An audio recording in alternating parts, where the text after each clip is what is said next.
నాది ఆల్రెడీ ఒకసారి marriage confirm అయ్యి కళ్యాణ మండపం దగ్గరనే మ్యారేజ్ ఆగిపోయింది సార్. ఆల్రెడీ నా లైఫ్ ఒకసారి అలా అయిపోయింది. ఇది కూడా ఇలాగ నాకు బాధగా ఉంది చాలా. శారీరక సంబంధం అయితే మాకు ఇప్పటి వరకు ఏం లేదు అన్నట్టు ఫియర్. అదే వాళ్ళు మీ దురదృష్టం 1.5 year తర్వాత నెక్స్ట్ మంత్ మీ హనీమూన్ ట్రిప్. రాకేష్ యొక్క తొందరపాటుతనం పెద్ద మనసు అని అనుకోవాలా, లేదంటే రాకేష్ తల్లిదండ్రుల యొక్క స్వార్థపూరితమైన ఆలోచన అని అనుకోవాలా? ఇప్పుడు ఇంట్లో వస్తువులు ఉన్నాయి, తను కూడా ఉంది అంతే. ఈరోజు మీరు చేసుకున్నటువంటి ఈ పెళ్లి కార్యక్రమం చేశారు, దానికి మీరు న్యాయం చేయలేకపోతున్నారు అనేటటువంటి దానికి మాత్రం మీకు 0 మార్కులండి.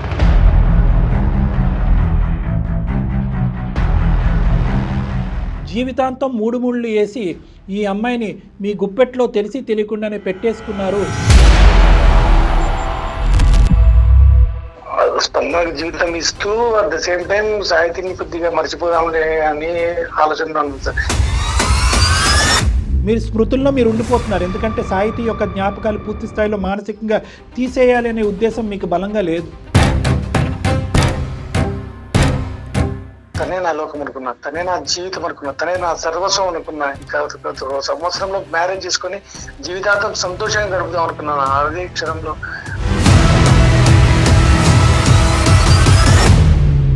మరి స్పందన యొక్క ప్రేమకి ఈరోజు మీరు ఇచ్చేటటువంటి గౌరవం ఏంటి?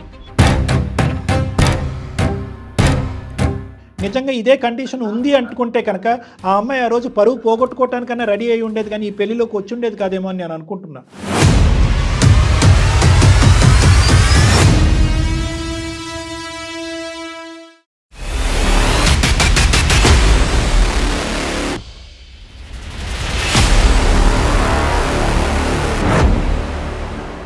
ఫ్యాన్సీ సారీస్, కంచిపట్టు సారీస్ కి ప్రత్యేకంగా పెట్టింది పేరు మన Purnima prints, KPHP and Madhapur. Purnima prints సమర్పించు అందమైన జీవితం కార్యక్రమానికి స్వాగతం.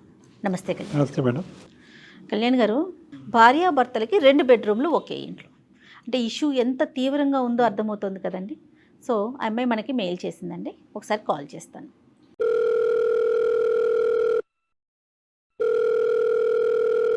హలో హలో, నమస్తే అండి, స్పందన గారా? అవునండి. నేను జయానండి, సుమన్ టీవీ నుంచి అందమైన జీవితం ప్రోగ్రాం నుంచి కాల్ చేస్తున్నాను. నమస్తే మేడం. నమస్తే అండి, నాతో పాటు డాక్టర్ కళ్యాణ్ చక్రవర్తి గారు ఉన్నారు. ఒకసారి డాక్టర్ గారితో మాట్లాడతారా? మాట్లాడతాను మేడం. Okay sir. స్పందన నమస్తే అమ్మా. నమస్తే సార్. చెప్పండి అమ్మా మీ ప్రాబ్లం. సార్ నా పేరు స్పందన సార్, విశాఖపట్నం సార్ నాది. మ్యారేజ్ అయిన తర్వాత నుంచి ఇక్కడ హైదరాబాద్ లోనే ఉంటున్నాము. ప్రాబ్లం అంటే సార్ హస్బెండ్ కోసం కొంచెం చెప్పాలి, దానికోసం అనేసి మీకు. అమ్మా అరేంజ్డ్ మ్యారేజ్ అమ్మా ఇది? అంటే నాది ఆల్రెడీ ఒకసారి మ్యారేజ్ కన్ఫర్మ్ అయ్యి కళ్యాణ మండపం దగ్గరనే మ్యారేజ్ ఆగిపోయింది సార్. ఏంటమ్మా, పీటల దగ్గర ఆగిపోయిందా పెళ్లి? అవును మేడం, ఇంతకు ముందు ఆల్రెడీ మ్యారేజ్ ఫిక్స్ అయ్యి పెళ్లి కళ్యాణ మండపం మీదనే ఆగిపోయింది. సో టెక్నికలీ స్పీకింగ్ ఇప్పుడు మీ మ్యారేజే ఫస్ట్ మ్యారేజ్ మీకు? ఫస్ట్ మ్యారేజ్ ఇది నాకు. అది ఆగిపోయిన మ్యారేజ్. ఓకేనమ్మా. అంటే వేరే ఒక పోకరి ఏదో వాళ్ళ ఫ్యామిలీ మెంబర్స్ కి ఏదో ఒకటి ఇన్ఫార్మ్ చేసి అలా చేసి మ్యారేజ్ ఆగిపోయింది. ఆ పెళ్లి కొడుకు వాళ్ళకి మీ గురించి ఏమైనా ఇన్ఫార్మ్ చేశాడా? పెళ్లి కొడుకుకి చెప్పారు మేడం. ఆ తప్పుల్లో నిజం ఉందమ్మా? లేదు సార్, అసలు ఏమీ లేదు. తను నా అంటే పడుతుంటే నేను కాదన్నాను అనేసి పెళ్లి కొడుకు అబ్బాయి ఫ్యామిలీకి చెప్పారనమాట. దానికోసం మ్యారేజ్ ఆగిపోయింది. ఆ టైం అప్పుడే ఈ అబ్బాయి ఫ్యామిలీకి చెప్పారు ఫోన్ చేసి, ఇలా ఇలా అంటే తను మ్యారేజ్ కి ఒప్పుకొని మ్యారేజ్ చేసుకున్నాడు. మీ పెళ్లి ఆగిపోయినప్పుడు ఇతను కూడా అక్కడే ఉన్నాడా మంటపంలో? లేదు, వీళ్ళు చుట్టాలు ఉన్నారు. అప్పుడు ఆ అబ్బాయి కూడా సూసైడ్ చేసుకునే మూమెంట్ లో ఉన్నాడు మేడం. ఎవరు? రాకేషా? రాకేష్. ఎందుకమ్మా, అతనికి ఏంటి సమస్య? తను ఒక అమ్మాయికి లవ్ చేశాడు అనమాట. చాలా అంటే ప్రాణంగా అంటే ఎక్కువగా ఇష్టపడ్డాడు ఆ అమ్మాయిని. ఆ అమ్మాయికి హెల్త్ ఇష్యూస్ వచ్చేసి చనిపోయింది మేడం.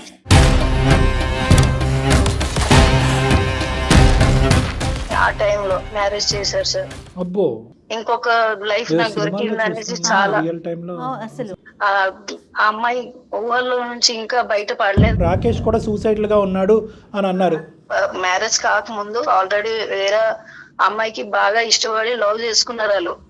అతను కూడా story. మ్యారేజ్ దగ్గరలో కూడా వచ్చేసరికి అమ్మాయికి ఏదో ప్రాబ్లం ఉందని అమ్మాయి చనిపోయింది. డిప్రెషన్ లోకి వెళ్ళిపోయి తను చనిపోయే స్టేజ్ కి వచ్చేసాడంట. వాళ్ళ ఫ్యామిలీ మెంబర్స్ నాకు ఈ విషయం మొత్తం చెప్పారు. రాకేష్ చాలా నేను ట్రై చేసిన మార్పిద్దాం అనేసి. ఇప్పుడు ఒకే మంచం దగ్గర ఉన్న ఒకే ప్లేట్ దగ్గర ఉన్న తన ఊహల నుంచి బయటపడలేకపోతున్నాడు. తను ఎంత ట్రై చేస్తున్నా అసలు తనకి ఎంత మారిద్దామన్నా సరే అసలు ఆ మైండ్ నుంచి తను రాలేకపోతున్నాడు. అంటే మీ పెళ్లికి ఎంత ముందు రాకేష్ జీవితంలో ఆ ట్రాజడీ జరిగిందమ్మా? ఎంత గ్యాప్ ఉంది? అమ్మాయి చనిపోయాక మా మ్యారేజ్ కి చనిపోయేది 8 months గ్యాప్. మరి ఆ జ్ఞాపకాల్లోనే కొంతకాలం ఉండి అందులోంచి బయటపడిన తర్వాత మిమ్మల్ని చేసుకోవచ్చు కదా. లేదు వాళ్ళ మదర్ ఏమన్నారంటే వేరే అమ్మాయికి మ్యారేజ్ చేసుకుంటారు, చాలా మంది మారుతున్నారు కదా, అలా అయినా మారగలరేమో అబ్బాయి అనేసి అలానే చేశారు. కాకపోతే ఈ విషయంలో ఏ అమ్మాయి చేసుకుందాం అని ముందుకు వచ్చేసరికి ఈ విషయం చెప్పేసరికి ఆ అమ్మాయి కూడా ఆగిపోతుంది. ఆ టైం అప్పుడు నేనేమనుకున్నానంటే నాకు ఇలా జరిగింది కదా, అబ్బాయికి కూడా ఇలా జరిగింది కదా, ఈ మ్యారేజ్ ఏదో నాకు సెట్ అవుతుంది నేను చేసుకుంటా అనేసి నేను ఒప్పేసుకున్నా. మీరు ఒప్పుకోవటం కరెక్టే, కానీ ఈ రోజు ఆ అబ్బాయి ఎంత ఆపద్బాంధుడులా వచ్చాడు అని అనుకునే లోపే ఈరోజు ఆ అబ్బాయి ముందుకు వచ్చి చేసినటువంటి త్యాగం ఏంటి, మీకు జీవితాన్ని ఇచ్చాడా ఇవ్వలేదా అనేది ఒక ప్రశ్నార్థకం అయిపోయింది కదా. ఇప్పుడు ఆ అబ్బాయి ఆ జ్ఞాపకాల్లో ఉంటూ మీతో కాపురం అబ్బాయి చాలా మంచోడు అండి, చాలా మంచోడు. మంచితనం కాస్త మీకేమి ఇచ్చింది? సంతోషాన్ని ఇచ్చిందా, సుఖాన్ని ఇచ్చిందా? ఈ 1.5 yearలో మంచి జ్ఞాపకాలను ఇచ్చిందా? అది ఏ సంతోషమే లేదు. ఒకే దగ్గర ఉన్న ఏదో నేను ఉండి లేని దానిలాగే అసలు ఆయన ప్రవర్తిస్తుంటాడు ఒక్కొక్కసారి. మీ అత్తగారు మామగారికి చెప్పారా మీరు ఆ బాధలోంచి మీ అబ్బాయిని బయట వేయటం గురించి? నాకు ఇచ్చి పెళ్లి చేశారు, ఇప్పుడు నా దగ్గర ఉండి ఉన్నట్టు లేనట్టుగా ఉన్నాడు, 2 పడవల్లో కాలం. వాళ్ళ పేరెంట్స్ కి చెప్పాను, వాళ్ళు ఏమైనా చెప్తారేమో కానీ ఇప్పటి వరకు కూడా మా పేరెంట్స్ కి అయితే నేను చెప్పలేదు. వాళ్ళ పేరెంట్స్ ఏమంటారమ్మా?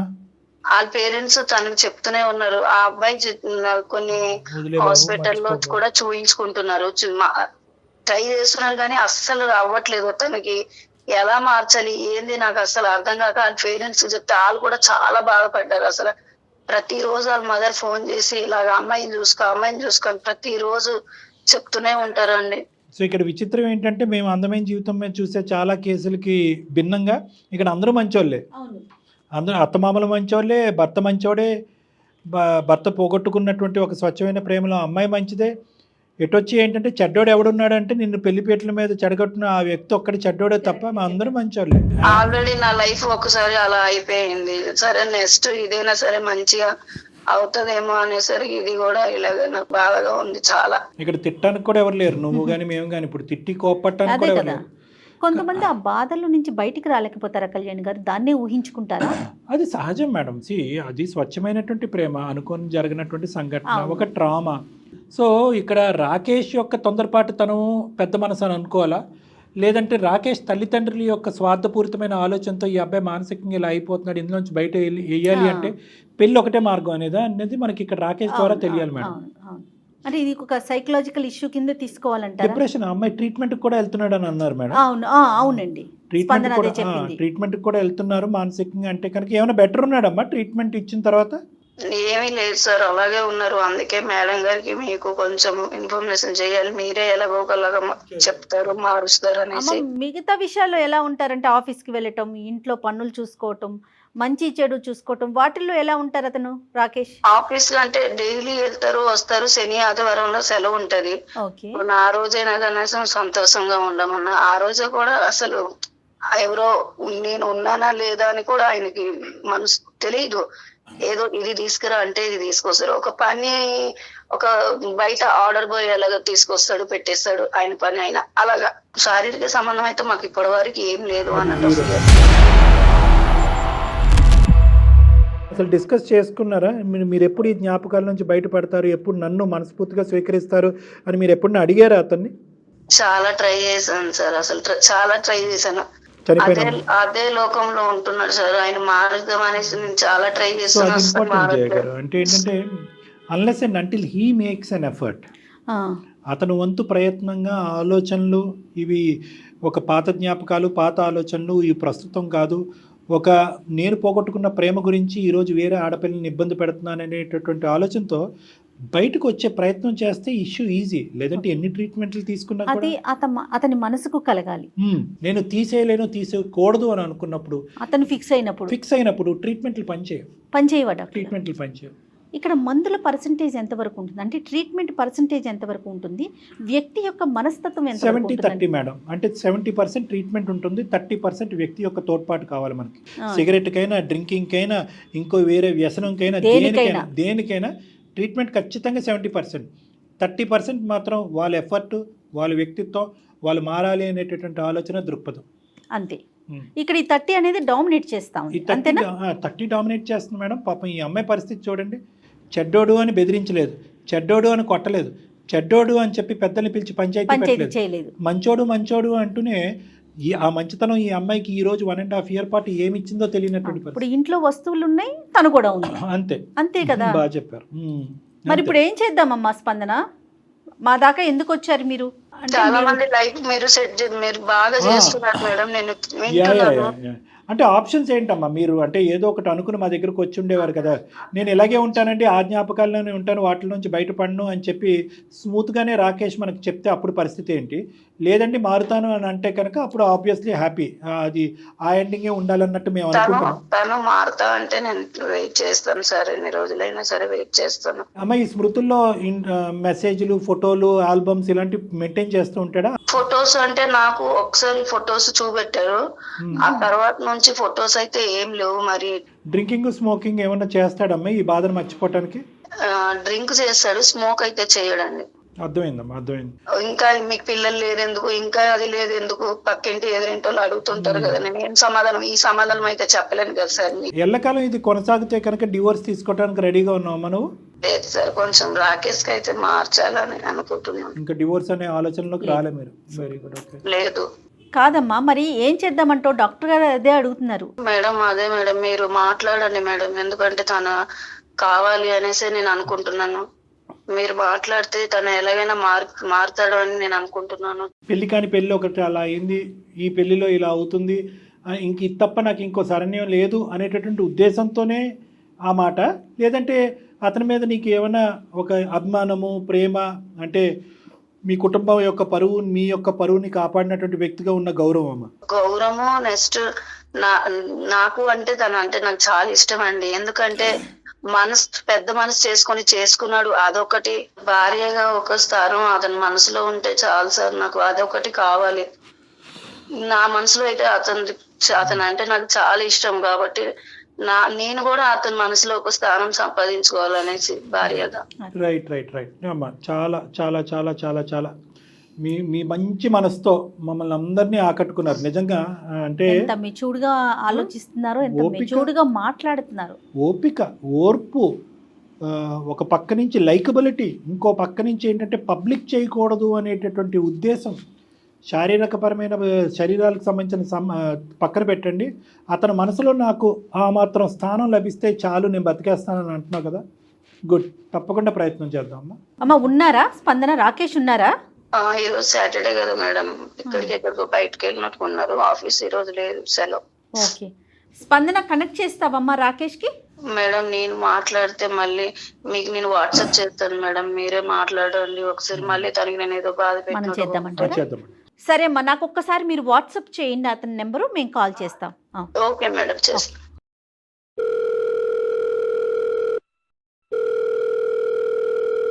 హలో హలో, నమస్తే అండి, రాకేష్ గారండి? ఎవరండి? నేను జయానండి, సుమన్ టీవీ అందమైన జీవితం ప్రోగ్రాం నుంచి చేస్తున్నాను. నాతో పాటు డాక్టర్ కళ్యాణ్ చక్రవర్తి గారు కూడా ఉన్నారు. మీతో ఒక్క 10 నిమిషాలు మాట్లాడొచ్చా? దేని గురించి మేడం?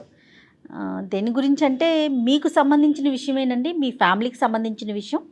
స్పందన గారు, మీ వైఫ్ మాకు మెయిల్ చేశారు మా అందమైన జీవితం ప్రోగ్రామ్కి. సారీ అండి, అయినా మా పర్సనల్ ఫ్యామిలీ మ్యాటర్స్ మీకు ఎందుకంటే. ఖచ్చితంగా ఇది మీ పర్సనలేనండి, కాదనట్లేదు. అంటే ఏదైనా ఒక సమస్య పరిష్కారం కానప్పుడు ఖచ్చితంగా ఎక్స్పర్ట్స్ దగ్గరికి వెళ్ళటం కామన్ కదండి. మీరు ఒక్క 10 minutes కోఆపరేట్ చేస్తే చాలా అందమైన జీవితం నిజంగా మీ సొంతం అవుతుందండి. ప్లీజ్ ఒక్క 5 minutes కోఆపరేట్ చేయండి. రైట్, డాక్టర్ గారు మాట్లాడతారు. నమస్తే రాకేష్ గారు. నమస్తే సార్. సాటర్డే రోజు హాలిడేలో రిలాక్స్ అవుతున్నట్టున్నారు, డిస్టర్బ్ చేస్తున్నాం. సో బేసికలీ ఏంటంటే ఇది సంతోషించాలో, బాధపడాలో, హర్షించాలో, గర్వపడాలో, పొగడాలో అర్థం కానటువంటి ఒక పరిస్థితిలో ఈరోజు స్పందన గారు మమ్మల్ని అందరినీ కూడా ఒక చిక్కుముడి సమస్యలో పెట్టారు అని చెప్పాలి. ఒక దేవుడిలాగా, ఒక ఆపద్బాంధవుడిలాగా సినిమాల్లో ఎక్కడో చూసేటటువంటి ఒక సంఘటన నా జీవితంలో జరిగిందండి. పెళ్లిపేటల మీద పెళ్లి క్యాన్సిల్ అయినటువంటి ఒక దేవుడిలాగా వచ్చి నా భర్త రాకేష్ గారు నన్ను పెళ్లి చేసుకున్నారు. అక్కడి వరకు అంతా బాగానే ఉంది. కానీ ఆ తర్వాత మా ఇద్దరి మధ్యన పెళ్ళి అయ్యింది, భార్యాభర్తలు అనేటటువంటి అంశమే తప్ప భార్యాభర్తలుగా మేము ఏమీ లేము అని చెప్పి రాకేష్ చెడ్డోడు కాదు. రాకేష్ చాలా మంచోడు. నన్ను పువ్వుల్లో పెట్టుకుని చూసుకుంటాడు, కాళ్ళు కూడా కింద పెట్టనివ్వడు. కానీ ఒక భార్యగా అతని మనసులో నాకు స్థానం లేదు. అతను గత స్మృతుల్లోనే ఉన్నారు. మీ గతంలో ఒక ప్రియురాలు ఉంది, ఆవిడ అనుకున్నటువంటి పరిస్థితిలో చనిపోయింది అన్నట్టుగా స్పందన గారు చెప్తున్నారు. ఇప్పుడు కూడా మీరు అనవసరం మళ్ళీ గుర్తు చేశారు. Since 5 years, sir, I love to her. The name is Sahiti, నా కలీగ్, నా కోఆర్డినేటర్. చాలా డెప్త్ వెళ్ళిపోయాం sir. At the same time last minute లో ఇంకొక 1 year లో మ్యారేజ్ చేసుకున్న టైంలో తనకు due to colon cancer sir. Okay, colon cancer వల్ల చనిపోయారు. 4 years ఆఫ్ లవ్. డైలీ నా కళ్ళ ముందే జరిగింది సార్. అది ఆ బాధ ఎలాంటిదో తట్టుకోలేదు సార్. లాస్ట్ కు ఫ్యామిలీ నుంచి దూరం అయిపోయి సూసైడ్ దాకా వెళ్ళారు సార్. మా పేరెంట్స్ కు చాలా బాధపడ్డారు. నేను ముందు వెనక ఏం ఆలోచించకుండా పాపం స్పందనకి తాళి కట్టాను. Body present, mind is absent అంటారు చూడండి సార్. అలా ఉంది సార్ నా పరిస్థితి. ఎక్కడికైనా తీసుకెళ్దామంటే సాహితీ గుర్తొస్తుంది.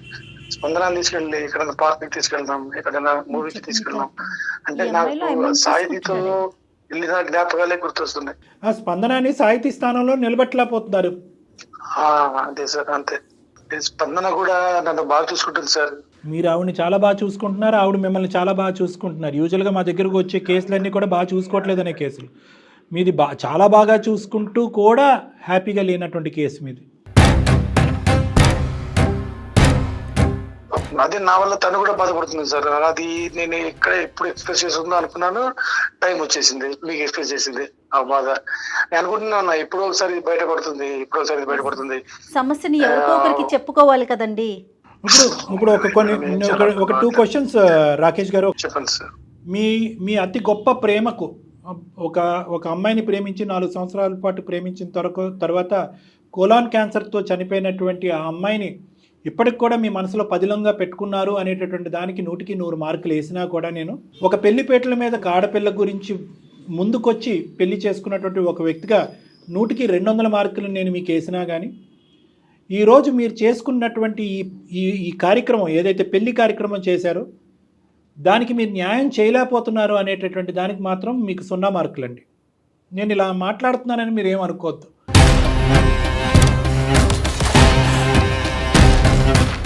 మీ బాధను నేను ఎంత బాగా అర్థం చేసుకోగలను, మీ స్థానంలో నేను ఎంత గట్టిగా నిలబడగలను, అదేవిధంగా ఈరోజు స్పందన యొక్క స్థానంలో కూడా నిలబడవలసినటువంటి కర్తవ్యం, ఆవశ్యకత మాకుంది.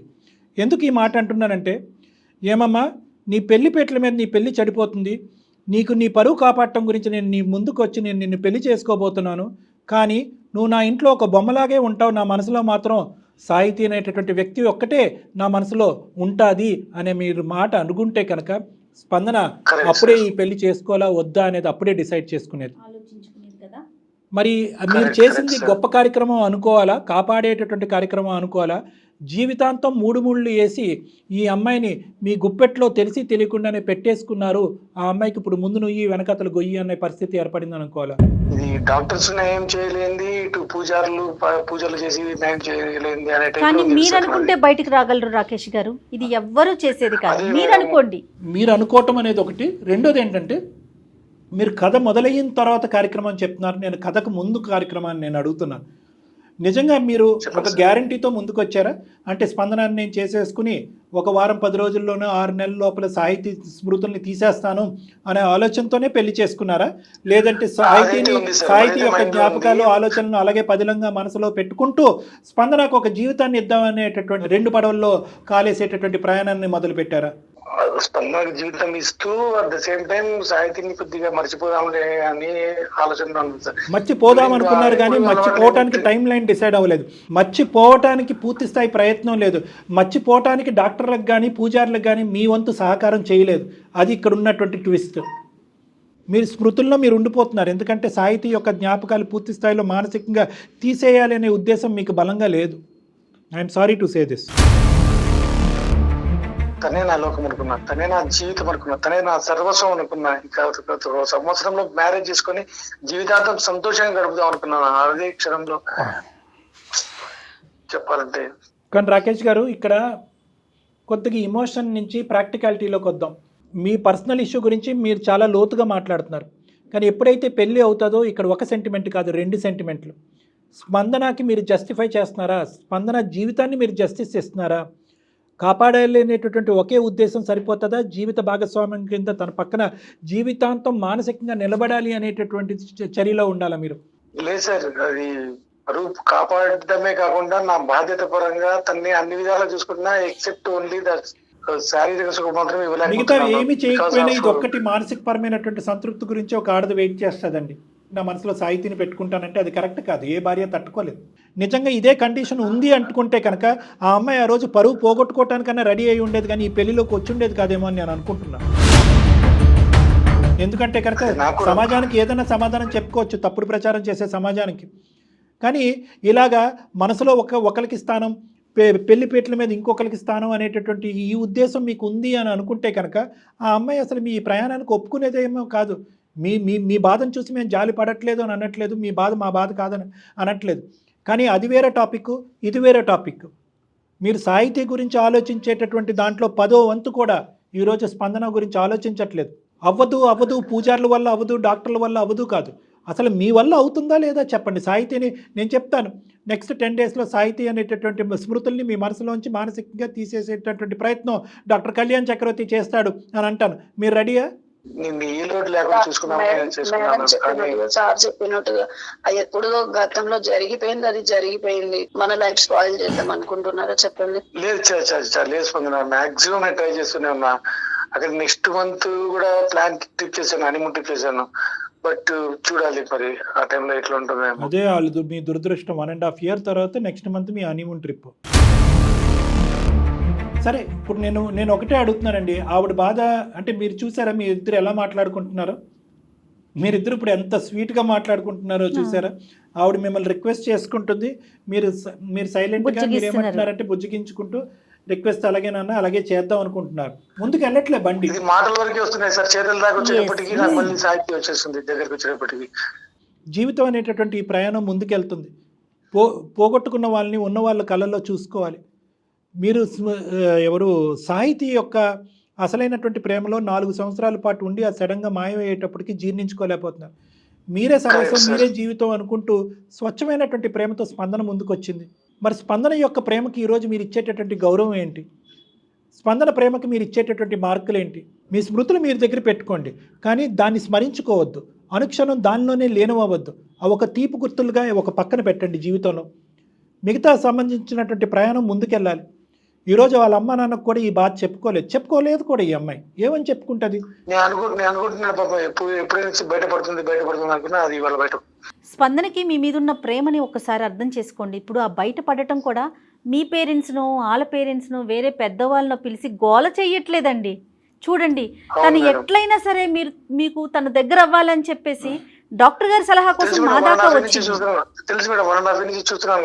మరి మేము చెప్పేది ఏముంది చెప్పండి? మీ భార్య గురించి మేము చెప్పేది ఏముంది? మీరు సానుకూలంగానే స్పందిస్తున్నారు, స్పందన కూడా సానుకూలంగానే ఉంది. ఇద్దరికి భగవంతుడు ఇచ్చినటువంటి ఓర్పు ఉంది, ప్లస్ మంచితనం ఉంది, దానికి మించినటువంటి దండిగా ఉండేటటువంటి ప్రేమ ఉంది. మీ ఇద్దరు కేసు చాలా ఈజీగా రిజాల్వ్ చేయగలిగేటటువంటి కెపాసిటీ నా దగ్గర ఉంది. నేను అనేది ఏంటంటే కనుక, ఇందాక మీతో మాట్లాడక ముందు జయ మేడంతో ఒక మాట అన్నాను. Madam, where there is a will there is a way. ఇక్కడ కేవలం డాక్టర్లు స్పందన ప్రయత్నం చేస్తేనే కాదు, రాకేష్ కూడా తన వంతు ప్రయత్నం తను చేయాలి. మీరేంటంటే సెంటిమెంటల్గా ఫీల్ అవ్వకూడదు. ఏ సాహితీ యొక్క ఆలోచనలు తీసేస్తే కనుక సాహితీ నా మనసులోంచి తిరిగిపోయినట్టే చనిపోయినటువంటి సాహితీని నేను మోసం చేసినట్టే ఈ సెంటిమెంట్లోకి వెళ్ళకండి. బహుశా ఈ గిల్ట్ అనేది మీ లోపల చాలా ఉంది. ఆ గిల్ట్ తీసేసేయండి. మనం ప్రాక్టికల్గా ఆలోచించుకుందాం. మీ ప్రేమ స్వచ్ఛమైంది, ప్రేమ నిజమైంది అనుకున్నటువంటి పరిస్థితుల్లో ఆ అమ్మాయి చనిపోయింది. ఈరోజు సాహితీ లాంటి వ్యక్తి పైనుంచి చూస్తున్నా కూడా తను ఏమంటుందంటే స్పందనకు న్యాయం చేయి రాకేష్ అని కూడా అంటుంది. తను నిజంగా నేను చెప్తున్నాను ఈ మాట. నేను స్పందనతో పాటు ఉండటం అనేది సాహితీకి నచ్చదు, సాహితీని నేను మోసం చేస్తున్నానని, లేనటువంటి సాహితీని మీరు మోసం చేస్తున్నట్టుగా ఫీల్ అవుతున్నారు. కానీ ఇక్కడ ఉన్నటువంటి స్పందన యొక్క ఆలోచన ఏంటి, పరిస్థితి ఏంటి అన్నది మీరు ఆలోచించలేకపోతున్నారు. Sir 100% I will agree with you sir. But ఇది మాటల వరకు ఓకే సార్, బట్ చేతుల్లో వచ్చేటప్పటికి ఆ బాధ ఏందో నాకు తెలుసు సార్. లేదు, ఆ బాధ మీకు తెలుసు, ఆ బాధ మీకు తెలుసు. మీ బాధను కాదని మేము అనట్లేదు. At the end of the day నేను మళ్ళీ ఒకే పాయింట్కి నేను చేస్తున్నాను. మీరే సర్వస్వం, మీరే జీవితం అని నమ్ముకునేటటువంటి ముందుకు వచ్చినటువంటి స్పందనకి నూరైనా న్యాయం చేయాలి. మానసిక పరమైనటువంటి శారీరకమైనటువంటి కోరికల పరంగా మీరిద్దరు ముందుకెళ్ళాలి. రాకేష్, నేను నిన్ను సాహితీని మర్చిపోమని అనట్లే. సాహితీ జ్ఞాపకాలు మీ జీవితాంతం ఉంటాయి. కానీ అందులో లీనమవుతూ స్పందనని నిర్లక్షించకుండా ఉండేటటువంటి విధంగా నేను మీతో పాటు ప్రయాణం చేసి మీకు హెల్ప్ చేయగలను. నేను దానికి మీరు రెడీగా ఉన్నారా? Okay sir, I will try my level best. Yes, మీరు చేయగలుగుతారంటే ఎందుకంటే మేడం నేను సాహితీని మర్చిపో అంటే ఆ మర్చిపో అనేటటువంటి పదమే అతనికి నచ్చట్లేదు బహుశా. అవును కళ్యాణ్ గారు, ఇదేంటి సాహితీని ఏంటి ఇంత ప్రేమించినటువంటి నేను మర్చిపోవటం ఏంటి అనేటటువంటి అతను నచ్చట్లేదు. కాబట్టి నేను కాన్సెప్చువల్గా ఏమన్నానంటే మర్చిపోవటం అనేది నిజంగా అది కరెక్ట్ కాదు మేడం. అంటే ఆలోచనల్ని, జ్ఞాపకాలని వేరే ఆలోచనలను జ్ఞాపకాల ద్వారా డైల్యూట్ చేయగలం, కానీ తీసేయటం అనేది ఉండదు. నీ పేరేంటయ్యా అంటే రాకేష్ అంటాడు. తన పేరు తనకు ఎలా గుర్తుందో, తను చనిపోయేంత వరకు సాహితీ అనేటటువంటి పేరు కూడా అతని మనసులో అలాగే పదిలంగా ఉంటుంది, గుర్తుంటుంది. దాన్ని మనం తుడిచేయలేం. కానీ ప్రయారిటీస్ జీవితంలో మనం ముందుకెళ్ళేటటువంటి క్రమంలో ప్రయారిటీస్ ఉంటాయి. చనిపోయినటువంటి వాళ్ళ దగ్గర మన జీవితాలు చనిపోలేం కదా. సో ఇక్కడ ఏంటంటే స్పందన యొక్క ఇంపార్టెంట్, స్పందన పాయింట్ ఆఫ్ వ్యూలోంచి ఈ మ్యారేజ్, స్పందన ఏమి కోరుకుంటుంది, స్పందనకి నేను ఏమి ఇవ్వగలను. ఒకే రోజు ఇంత ఇవ్వక్కర్లేదు. ప్రతిరోజు స్పందనకి మీరు ఏమి ఇవ్వగలరు? ఒక 2 ప్రేమపూరితమైనటువంటి మాటలు, ఒక 2 అవసరాలు చూసుకోవటాలు, ఒక చిన్న ట్రిప్ బయటకు వెళ్ళటం, మీరిద్దరు శారీరకంగా భార్యాభర్తలుగా ఉండటం. ఈ 5 to 10% ప్రతిరోజు యాడ్ అవుతే స్పందన కడుపు నిండిపోదు? 100% అండి. మీరు మనసులో బలంగా అనుకోండి, దానికి డాక్టర్ గారు మీకు యాడ్ ఆన్ అవుతారు. ఫస్ట్ మీరు బలంగా అనుకోండి, దానికి మళ్ళీ చెప్తున్నా డాక్టర్ గారు యాడ్ ఆన్ అవుతారు. ప్లీజ్ అమ్మ, ఇక్కడి వరకు అతను ఒప్పుకున్నారు, ప్రయత్నం అయితే ఖచ్చితంగా చేస్తాను అన్నారు. మనస్ఫూర్తిగా ఒక 3వ వ్యక్తికి ప్రయత్నం చేస్తాను అనేటటువంటి మాట అన్నారు. కాబట్టి ఇది శుభసూచకం అమ్మ. ఖచ్చితంగా మంచి జరుగుతుంది. మీరు ఇదే ఓర్పుని, ఓపికని, సహనాన్ని కంటిన్యూ చేయండి. నిరాశ నిస్పృహ చెందొద్దు. ఇంకెంతకాలం సాహితీని మనసులో స్పందనను బయట పెట్టి ఎంతకాలం నా భర్త బయట ఉంటాడు అనే ఆలోచనలోంచి వచ్చేసేయండి మీరు. ఎందుకంటే కనుక మీరిద్దరూ రావాలమ్మా కౌన్సిలింగ్ అనేటటువంటి దానికి. ఇద్దరు రండి. ఇద్దరు రావాలంటారా? ఎందుకంటే హ్యాపీ టు హియర్ దట్ అండి. చాలా సంతోషంగా అనిపిస్తోంది. థ్యాంక్స్ ఫర్ అండర్స్టాండింగ్ అండి. పెద్ద మనసుతో అర్థం చేసుకున్నారు. మీరెవరండి మా పర్సనల్ వ్యవహారంలో అని మీరు ఒక మాట అన్నా కూడా పర్వాలేదు. మీరు వాస్తవానికి ఏంటంటే ఇటువంటి ఇంటర్వెన్షన్, ఇటువంటి కాల్ లోపల మీరే ఎక్స్పెక్ట్ చేస్తున్నట్టుగా నాకు అనిపిస్తుంది. అంటే స్పందనకు చేయలేకపోతున్నాను, ఏంటిది అనేటటువంటి తర్జన భర్జనకి అతనికి కూడా గిల్ట్ ఉంది. ఎటొచ్చి దేవుడు ఇచ్చినటువంటి వరం లాగా ఆవిడ మాకు ఈమెయిల్ పంపించడం, ఆవిడ కాంటాక్ట్ చేయటం, ఆవిడ సమస్య కాకుండా ఇంకా పైపెచ్చు మీ సమస్యను కూడా క్లియర్ చేసినటువంటి వేదికగా మేము మారాం. చాలా సంతోషం అండి. స్పందన యాజ్ మీరు మీ హస్బెండ్ రండమ్మా. ఓకేనా? ఓకే మేడం, చాలా థ్యాంక్స్ మేడం. చాలా thanks. Thank you so much Rakesh గారు. ఇంతసేపు మా హస్బెండ్ అసలు మాట్లాడతారని కూడా అనుకోలేదు. హ్యాపీగా ఉండండి. All the best. రైట్ అండి. God bless you. తొందరలోనే కలుద్దాం. God bless you. అమ్మయ్య, మీరు అన్నట్లుగా డాక్టర్ గారు అతనికి కూడా మనసులో ఉంది, నేను ఏదో తప్పు చేస్తున్నా, తనకి పూర్తిగా న్యాయం చేయలేకపోతున్నా అన్న ఆ కన్సర్న్ అయితే తనలో ఉన్నట్లుంది. అంటే ఏంటంటే మేడం, యూజువల్గా రాకేష్ ఉన్న స్థానంలో అంత ధైర్యంగా వెళ్ళి ఇలాంటి అంశాలకి సలహా అడగలేరు. ఏమైనా నీకు బుద్ధి ఉందా లేదా, భార్యను పక్కన పెట్టుకుని వేరే అమ్మాయిని ఆలోచించుకుంటూ ఎలా ఉంటావు అని ఎవరన్నా ఖండిస్తారేమో అనేటటువంటి అలజడితో కూడా ఇక్కడ ఎవరిని కలవాలనే ఒక నాలెడ్జ్ కూడా ఉండాలి. ఇప్పుడు మీలాంటి ఎక్స్పర్ట్స్ అనుకోండి 4 రకాలుగా ఆలోచించి సమస్యను ముందుకు తీసుకెళ్తారు. ఎవరి దగ్గర పడితే వాళ్ళ దగ్గర చెప్పారనుకోండి, మీరు అన్నట్లు ఇట్లాగే మాట్లాడేస్తారు. సో చాలా సంతోషం అండి. మంచి వేదికకి వచ్చారు వాళ్ళు. డెఫినెట్గా వాళ్ళతో ఒకసారి మాట్లాడే ప్రయత్నం చేస్తారు.